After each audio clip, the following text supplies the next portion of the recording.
আমাদের ছাদ থেকে কি সুন্দর সজনেটা ধরা যাচ্ছে দেখো। আজকে অনেক দিন পর ওয়েদারটা এখানকার ভীষণ ভালো।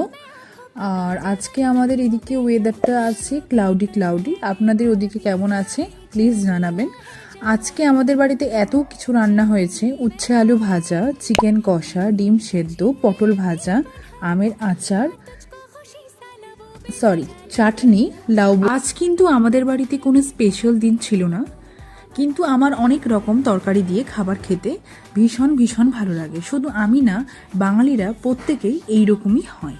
অনেক দিন আমাদের বাড়িতে বিরিয়ানি রান্না হয়নি। বাইরের দোকানের বিরিয়ানি খেয়েছি, কিন্তু বাড়ির বিরিয়ানি অনেক দিন খাওয়া হয়নি। লিটারেলি 2 বছর খাওয়া হয়নি বাড়িতে।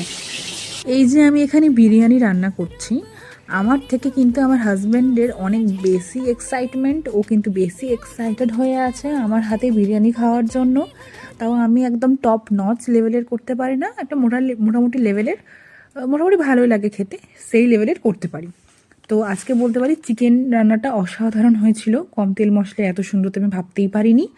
আর আমার যদি বলা যায়, আমার পার্সোনাল, আমার হচ্ছে ফ্রায়েড রাইস পছন্দ, পোলাও অনেক অনেক অনেক পছন্দ, কিন্তু বিরিয়ানি আমার অত পছন্দ না। তাই বলে যে খাই না সেরকমও ব্যাপারটা নেই। আচ্ছা, তবে তোমরা ভিডিও দেখে বলো যে তোমাদের এতগুলো খাবারের মধ্যে কোন খাবারটা তোমাদের হচ্ছে পছন্দের। আর হ্যাঁ, আমার চ্যানেলকে সাবস্ক্রাইব করতে ভুলো না। আজকের মতো এই পর্যন্তই। আর হ্যাঁ, লাউ বড়িও কিন্তু আমাদের বাড়িতে হয়েছিল।